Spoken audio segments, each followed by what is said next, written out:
Welcome to the Black Writer Studio, a podcast presented by the Hurston Wright Foundation and hosted by Dr. Khadijah Ali-Coleman. The Black Writer Studio is dedicated to showcasing Black writers who are transforming the world today with their literary pen and creating a legacy for the culture.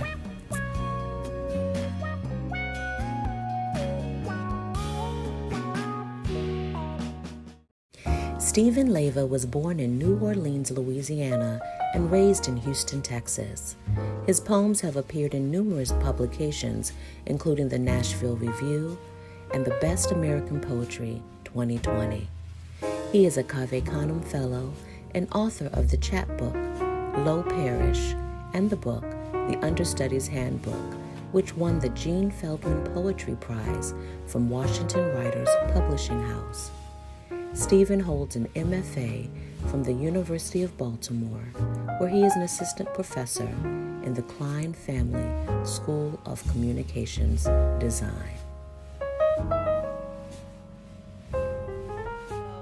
Stephen, I am extremely thrilled to be able to talk to you where there are not folks walking around and it's just loud, because you and I actually just met. We just met last month at AWP in Philadelphia. And we actually met through the poet Alan W. King, who is, it's so interesting because I've known Alan now for more than a decade, but it's really through our relationship as artists. You know, he comes out to events that I either produce or I'm a part of. So I know him as an artist. And so I really got a great opportunity to meet him as an artist, but seeing him out and about with his poet friends like yourself. And the two of you all met at Cave Canem. Yeah, that's right. Which is one of the, a friend of Hurston Wright is Cave Canem, another awesome, amazing Black literary arts organization. And so you are based in Baltimore right now, the University of Baltimore, or is University at Baltimore? It's the University of Baltimore. Of Baltimore, because there is an at. I should know better. Because like there's like UMBC, and then there's like a Maryland, a UM at Baltimore. Yeah, but we are the University of Baltimore. Right, and that was it's the UMUC, it's all that. And I should know better because I am from Maryland. I am based in, I was born in DC, but I'm from Maryland. I'm based in Maryland, and I went to 3 Baltimore schools. So we were joking about that. Like your like bingo card is only like missing the University of Baltimore. Right. You got mortgage, housing. I can't remember. It was something. Yeah. And the fact that you and I are in Maryland and we met in Philadelphia. So it's just so amazing, just how far writing has taken so many people. And you're not originally from Maryland. You're writing, you're a professor of creative writing now based in Maryland, but your work, especially this wonderful gem of a poetry book, the Understudy's Handbook, a book of poems. Is this your first collection? Yeah. So first full length, not to get into the weeds too much about it, but right. I have a previous collection that's a chapbook essentially, called Low Parish, that was my thesis manuscript out of grad school. And so one of the things that, because I also was a grad student here at the University of Baltimore in creative writing, and one of the things that we do at the university in our program is that the students don't just produce a paper manuscript as their final thesis. You have to actually produce the book as either a handmade book or a digitally printed book. So Low Parish was that for me. I mean, essentially it's a self-published chapbook, but it was all, so it was a journey from that to the Understudy's Handbook. There's a 7-year gap, like very biblical, but it's this Understudy's Handbook is so amazing because you are not from Maryland. What do you consider yourself from? Because you grew up in Texas, if I'm correct, but you are from Louisiana. And so I don't think folks know Louisiana and Texas are kind of like how Virginia, DC, and Maryland are, right? In terms of proximity. Yeah, right. So your book, this wonderful collection of poems really speaks to these experiences and your memory of growing up in Louisiana. And I mean, it's so rich and these images are so palpable that it's like you're creating these settings that as the reader reads, as I read these, I felt that I was in this space. And I've only been to Louisiana a couple of times, and I actually have family from Louisiana, but it's never been because of family. It's always been to go to New Orleans for a good time. Yeah, right, exactly. But I mean, I could feel it the way that you describe just everything with just such evocative illustration. So tell me a little bit about this, the genesis of this collection, particularly since Louisiana wasn't your only experience growing up, but sure. it seems to be the focus of this book. Yeah, there's really kind of three cities in the book, and it's Houston, New Orleans, and Baltimore. And I think that some of the reasons why I've been so interested in New Orleans, which is where I was born, but my family moved from New Orleans to Houston when I was 2. But I spent a lot of summers and Christmases kind of back and forth between those cities, and I tend to think of them as sister cities. But I think that part of me was always very interested in the kind of what if of what would my life be like, what would my accent be like, what would my mannerisms be like, who would I be had I grown up in the place where I was born. And so I think I'm often writing from the position of someone who feels somewhat exiled, or an intimate outsider is another way to kind of put it, in which I'm very familiar with the culture of the city, but it wasn't the culture that I was completely inside of, right? Kind of like, how they say like hood adjacent, like it has a little bit of that feel, to it. But so a lot of it for me was thinking about how can I wrestle with what I can claim authentically, and what needs to be sort of let go of. And all of that thinking about it made me kind of arrive at, because I have a theater background too, it's like, oh, I kind of feel like an understudy, right? I kind of feel like someone who's been prepared for a role, and thinking about what it means to be from New Orleans and from Houston, and yet then, because of those particular circumstances, not fully able to play that role, or enter into that role. So some of the genesis of the book and thinking about those specific places then got me thinking about other ways in which we might be, as Black folks, as artists, as folks who are transplanted from different places, often prepared for tons of roles and then not allowed to play them. And what that might, if there might be something interesting artistically to explore there. So I think it was really just that. It was just kind of, I mean, look, New Orleans is the blackest of blackly black cities, like, but I mean, all due respect to DC, right?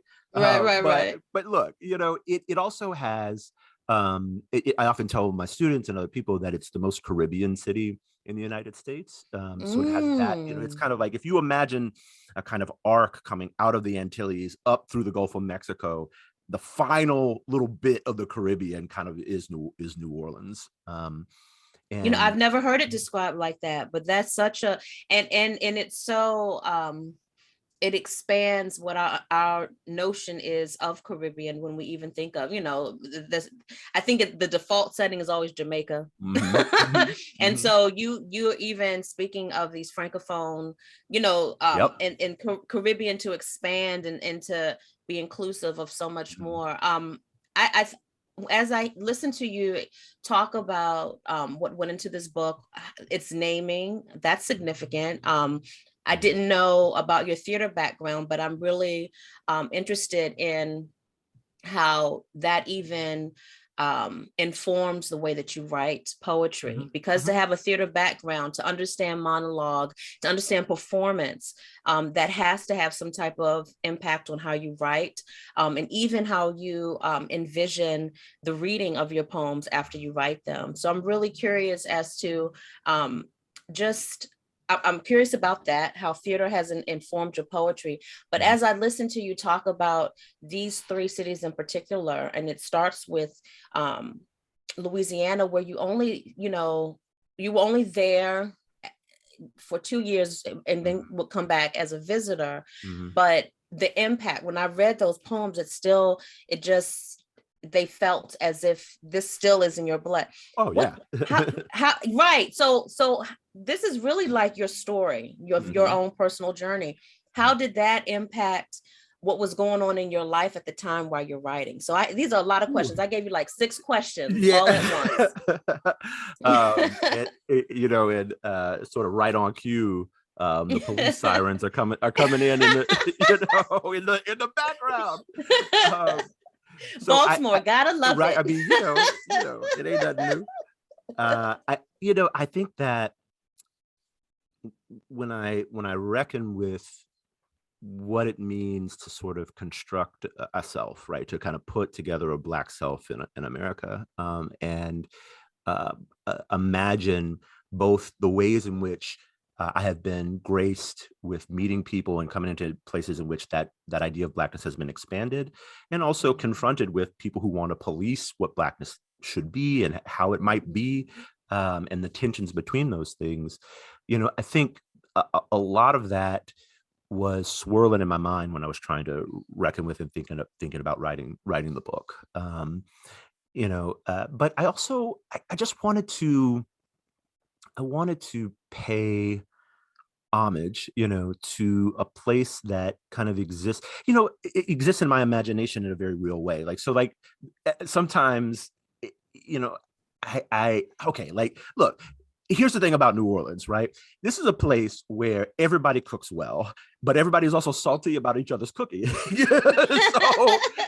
So there are some ways in which you have to sort of just get on board with certain things that may be different in other parts of the country. So I tell people, most of the men or folks who are mask identified in New Orleans, all the men dance and they all cook, and so cooking and dancing is not fully gendered in the same way that it might be in other parts of the country. Not, I'm making a gross generalization, but that part, that I realized that was normative to me, and that when I encountered different ways in which people had experienced some of those things, I had a buddy who was from New York, and he's like, men don't dance at the same rate in New York. I was like, what are you talking about? And he was like, well, because people are so good. They're so good, right? There's such a virtuosity in dancing. It makes you feel like you don't even want to try, and obviously people dance in New York. I mean, but that was the way his experience of it was you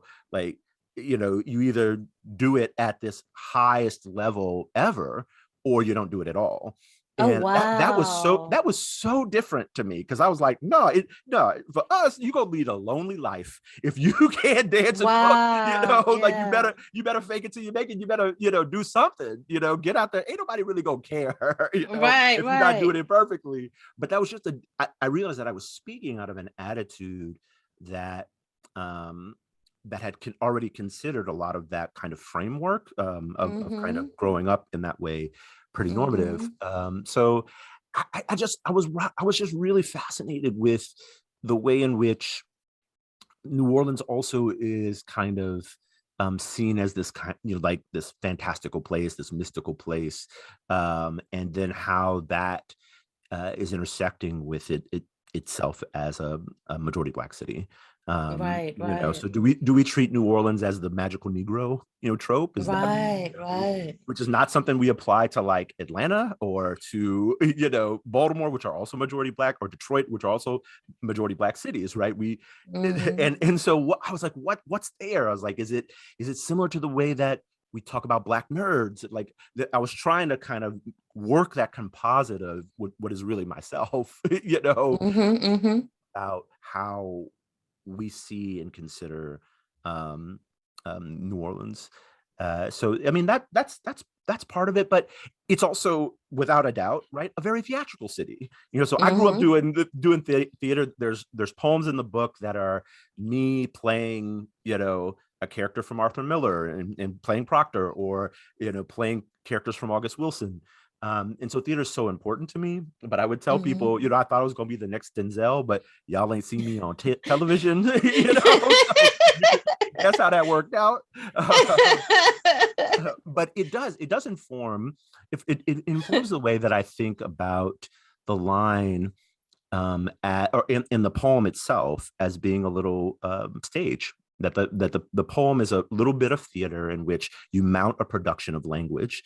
And my background with theater had already established a relationship with language, that it could be moving, that it could be deep, that it could be interpreted in multiple ways, that it is something you could climb inside, that is directly out of, and of course, in those cases, it's always a relationship with another person's words. So I thought about, how do I take that quality and make it something that other people could climb inside too, even if you have no relationship to New Orleans or aren't Black or don't have that specific experience. I wanted to write in such an evocative way that it would allow you to do what theater does to us as well. And that, I think you did do an excellent job with that. But I love the way that you described that. When you were going on this journey of creating this book, did you have to have conversations with family members or with people who may have been part of? You trying to get me in trouble? I mean, we have to be honest that the book is very, it's a very honest book. And I'm always curious, and not just for books, but also when I watched, I had watched the Colin Kaepernick documentary, or I don't know if you even want to call it it wasn't a documentary, but he was hosting it was very unique. But the way that his parents were portrayed the whole time I'm watching, did he have a conversation with them to give them heads up that he was going to present this real? So I always wonder when I read the work of authors that I have the opportunity to interview, did you have to have any conversations with anyone to let them know, I'm going to be talking about this? Or, are you at a point where you didn't care? What did that behind the scenes look like? I probably come from a position that says, fire your parents, which seems Tell disrespectful. Me what that means. Yeah. What does that mean? Well, I don't mean actually like cut off connection, but I think when you're making art, particularly when you're making poems, I think that, to invite them into a kind of editorializing about themselves can be really problematic. And so I didn't really check in with them about the poems in which my mother and my father are showing up. But part of me is also saying, kind of says to myself, this isn't actually them either, because I'm not writing memoir, right? Like, so this isn't a literal portrayal in which, trying to achieve some kind of factual accuracy. They are a kind of version, right? They're kind of it's kind of an adaptation of them, that might be using some real things. So, for example, right, there's a poem in there called "Ode to Patrick Stewart, Snatched by Mama," and it's talking about, and the story I sometimes tell when I read that poem is that Patrick Stewart was the only white man in my entire life that my mom was like, damn fine, never heard her.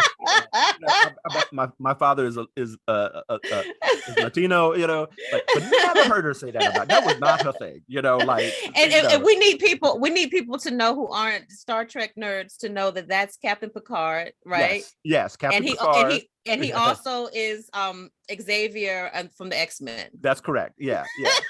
Absolutely. Yeah. If you don't know who Patrick Stewart is, get your life together. It's really, look, I think many people could see, whether it's a younger Patrick Stewart or when he's, somewhat middle-aged in the 90s when he's playing Captain Picard, he is not he's a handsome man. Right. And he has a British accent. Yeah. There's some combination of things that are really working, right? And so that was a real thing, right? That's a real thing in which my mom might be slightly embarrassed for me telling that, but I think she would cop to it. She would say, right, yes, that is, and I know, we all know. but in the poem, it also tries to sort of imagine that she might be having like this fantasy of having children with him and things like that. That I don't know that's not quite, like reality, right? That's me trying to think through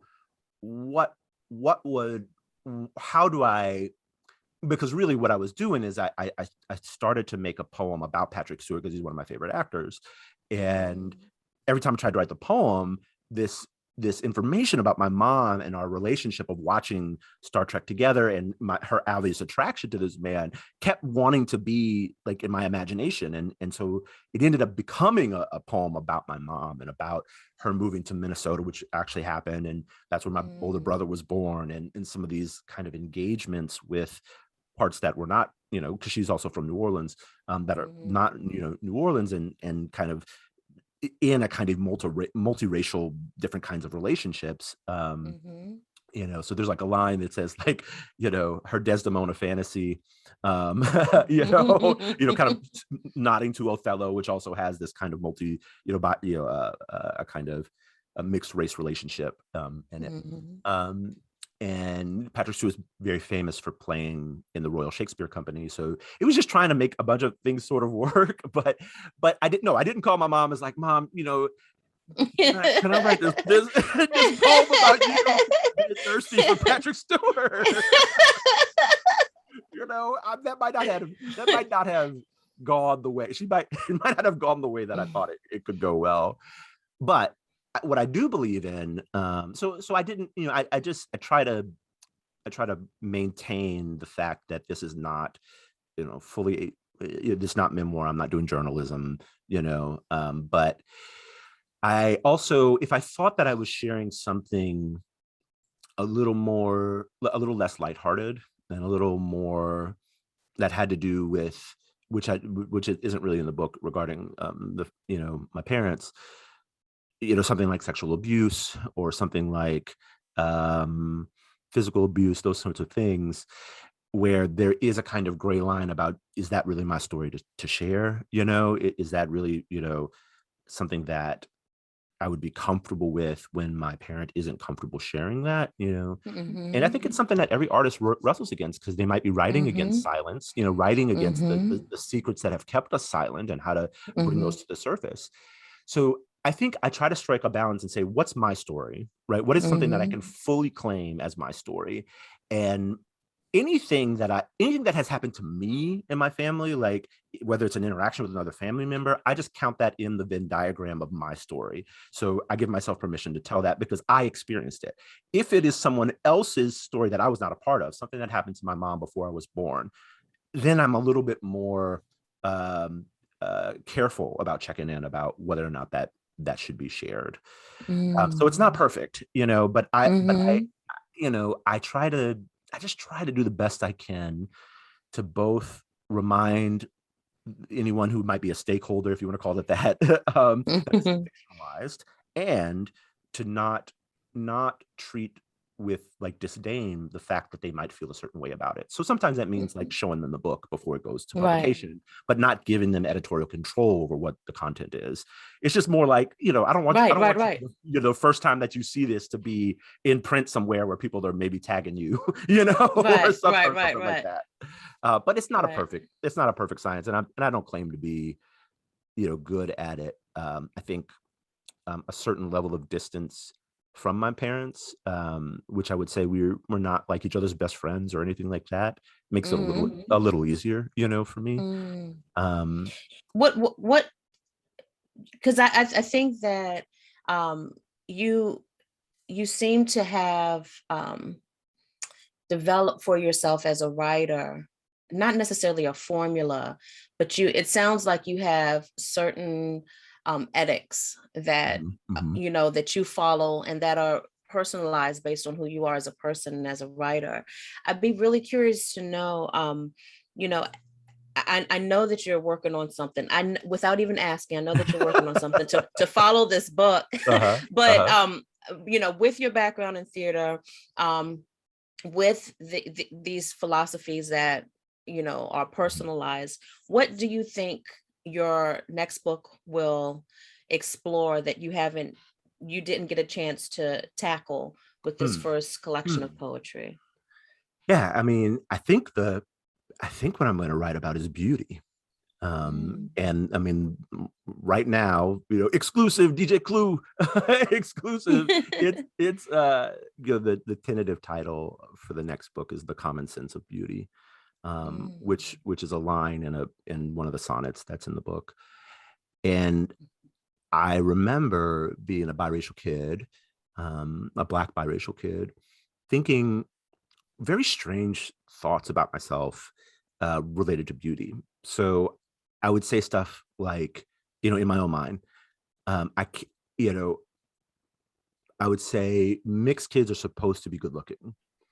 Why am I not? I'm mixed, but why am I not good looking?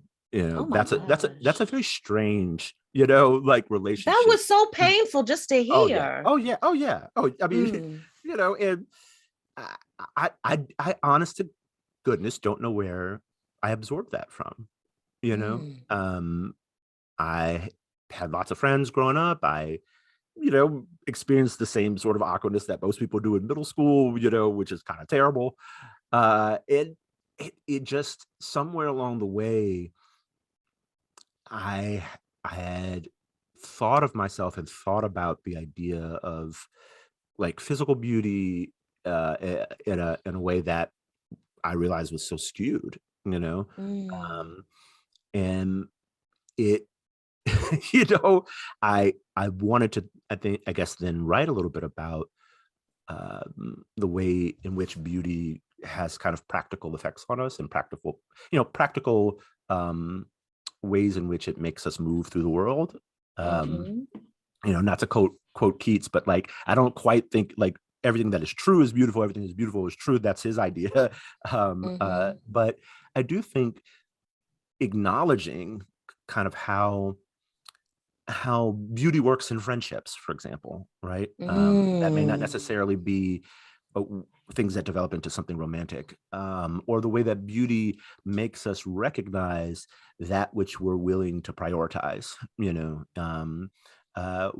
how we might be inundated with all this media culture, right, that tells us that we should be thinking of something beautiful in a particular way, only to discover that what matters most to us is that people keep their word, and how beautiful that is, right? Or that somebody will sit with you in your grief without telling you how to grieve.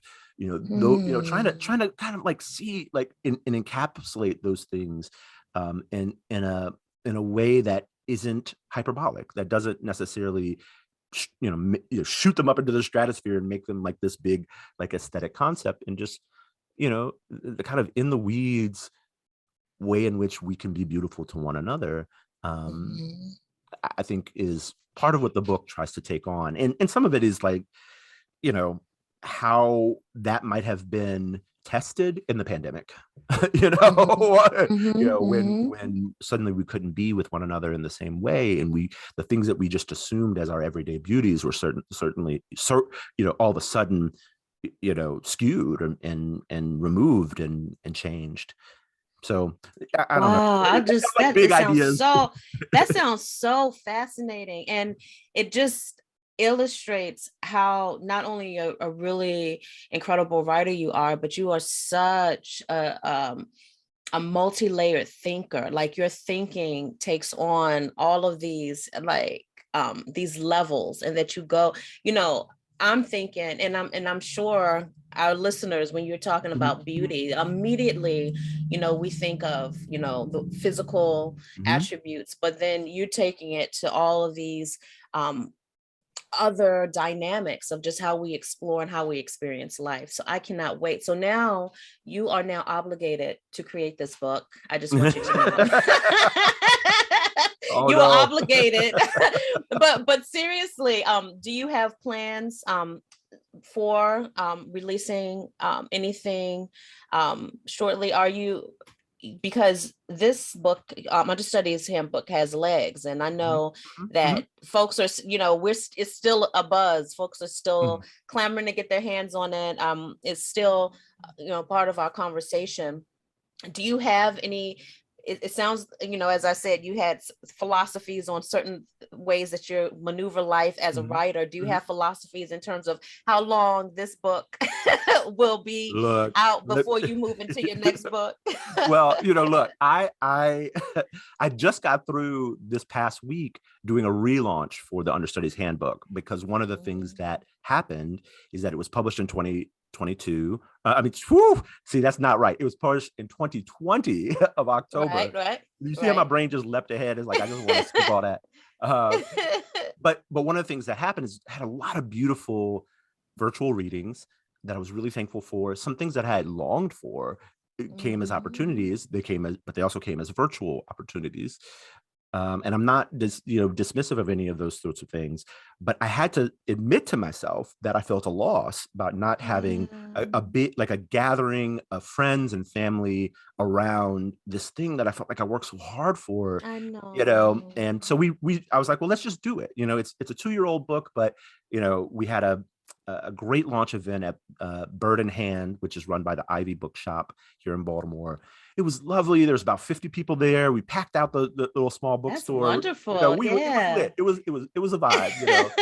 And that I felt like was both a kind of capstone thing on the 2 years that the book has been out, but just also a way to test a little bit about what I intuited to be true and then found out to be true as I was asking my publisher and other folks around the unfortunate thing that happens in which there's such a democratic way virtual events allow us to be together. I mean, we're recording this, virtually, but they don't always result in book sales, and that disconnect, between, man, that was such a great thing I listened to and watched, but now I got to click the link and put in my credit card information and the like various steps there, whatever it is, it's just very different than I was at this event. I looked over at the book table. I was like, I got to get that. Let me get this signed right now. That whole apparatus, right? It's so, I think in terms of like plans for the book and like spacing things out, it's fulfilled some things at the university for tenure. I had these opportunities. I had this launch, and you know what? If that's all I got for this book, if that was the last thing, if nobody taught it or anything like that, I would be grateful, and that's fine. But I'm also ready to do what's next, so I have a draft of that second book that's that I'm working on, but I also want to take my time, just thinking through.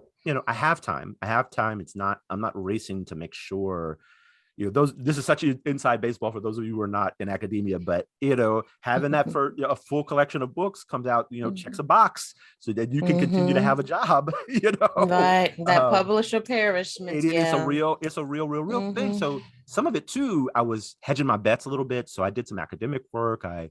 In terms of like academic writing, I've got a project that I've been working on with a colleague, Dr. Cohane, here at the university, about poetry as public memory. That tries to think about how, in the same way that monuments function in a particular way to help us remember things, there's a whole study of rhetoric around monuments in public memory, how poetry can function in that same way. And we take a look at President Biden's use of these poems by Seamus Heaney, in which he quotes in the DNC acceptance address when he got the nomination. Throughout his career, he's often quoting from Seamus Heaney in a particular poem from Seamus Heaney and saying, hey, how does that poem's life kind of function as making us remember certain things and so on and so forth, right? So like I'm also sort of working that kind of like academic writing angle too, because that's something that I was interested in that I didn't make as much room for when I was working on the Understudies Handbook, because I knew that was the priority, So yeah, I mean, it's been such a fun ride too, but I'm just ready to see what's next. I had some poems in an Afrofuturist anthology called The Future of Black. That has been so much fun. You know, they were at AWP. We got to do a panel on it. Shout out to Cynthia Manick and Lynn Lawson and Gary Jackson. It's published by Blair. Yeah, so that has really just got me, I don't know, like thinking about all the possibilities that are kind of open to me now. And I don't know, you know, I also but I also did not write this is maybe, I don't know if this is a common thing, but the second that Understudies Handbook was published, I didn't write anything for almost a year. I mean, nothing. Wow, Like nothing. Nothing. I mean, it was also probably me processing the pandemic, you know, but I didn't write anything for a year. And then when I decided to write again, it was a crown of sonnets, which is 7 linked sonnets, you know, so I went from like nothing, writing 0 to like attempting to write a kind of rather large, you know, kind of thing. And I think that I just needed to not be seeing, I needed to be able to recognize again poems as separate from labor, because that's what it had become. Wow, you know, that it was just like, it was labor, it was work, you know. Right. Oh, that's a whole other conversation. I'm gonna have to bring you back, because that you just said a mouthful right there. You know, our art, and you know, I had an interview with another writer who Keisha Bush. She was talking about how the book that she has out, No Heaven for Good Boys, how it came to be. But she was talking about just in general how you know, there are things that she does well, and when she would do them, like for instance, she made vegan brownies and her friends loved them so much. Keisha, you need to sell them. But she was like, no, and we're giving them away for free, because once it became something that became a business, she knew she wouldn't want to do it anymore. And so I asked her, you know, with her book, so it wasn't something that had been accepted as a proposal, you know, rather than the full manuscript before she started shopping it. And I asked her, would you have, if a publisher had expressed interest in the idea, do you think you would have finished the book? And she said, probably not. And I think as a lot of us as artists, to really be aware, and it sounds like you have an awareness of what your limits are in terms of, you know, and how your art manifests, and that you need that space for it to manifest, where it's no rush, it's no push, and you're not pressured to really just have an output that's not thoughtful and reflective and, you know, your true art. Absolutely. I think if I had not acknowledged my own resentments, you know, because I spent so much time saying, just be thankful. You know, nobody has died in your family from COVID. Like, why do you have to, like, why are you complaining about this book? Like all of those feelings, like really just pushing all that down.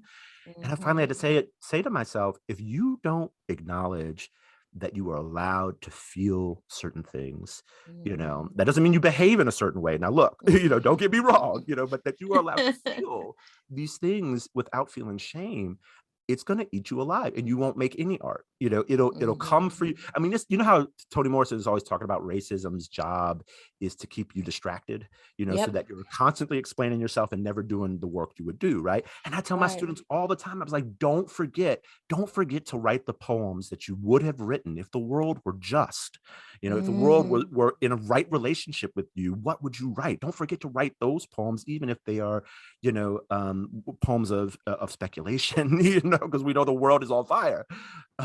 But, you know, I had just had to sit down with myself and say, you know, you are at risk of not being able to access the thing that continues to allow you to make art if you don't allow yourself to just feel your resentment about the fact that your book was published during the pandemic and let it go. You know, I mean, if I'm going to work through it, you got to first look at the thing and say, I mean, but this is also true for writing poems, right? Like, until you can look at something honestly and fully and imagine it fully, right? Then you can do the process of transforming it into language. I mean, that's very much my process, right? And so I was like, how am I going to write poems, not doing the thing that I need to do to write poems with my own soul, you know? So I had, I mean, this is also kind of my own thing about being consistent. I value faithfulness, very much so, like keeping your word is like the highest thing to me. Don't lie to me, just give it to me straight, show up, have good boundaries. Those sorts of things are real high values. And I just realized I wasn't doing that for myself. And I had one of those inflection points where I said, if you don't deal with this now, this might be the only book you write. And that I was afraid of that, to be honest. Yeah. Well, I can predict, and I know that I am right when I say this will not be your last book, but it is definitely Inshallah, from your mouth, right?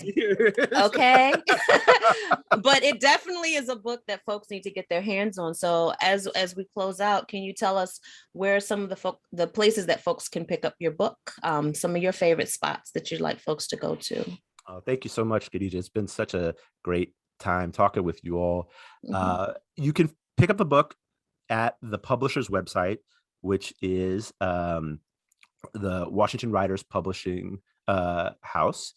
Their website, you can purchase the book there. You can also get it from local bookstores.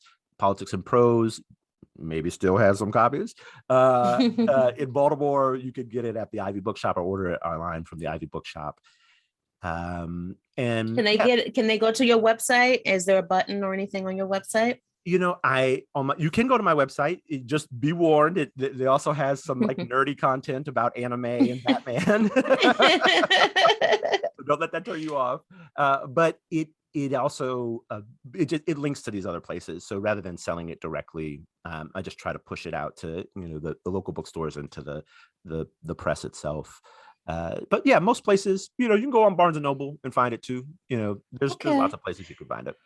Awesome. Well, I give it 4 stars. I think that is an incredible book. I really enjoyed it. It's the winner of the 2020 Gene Feldman Poetry Prize.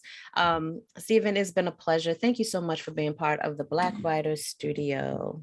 Thank you so much. It's a pleasure. Yeah.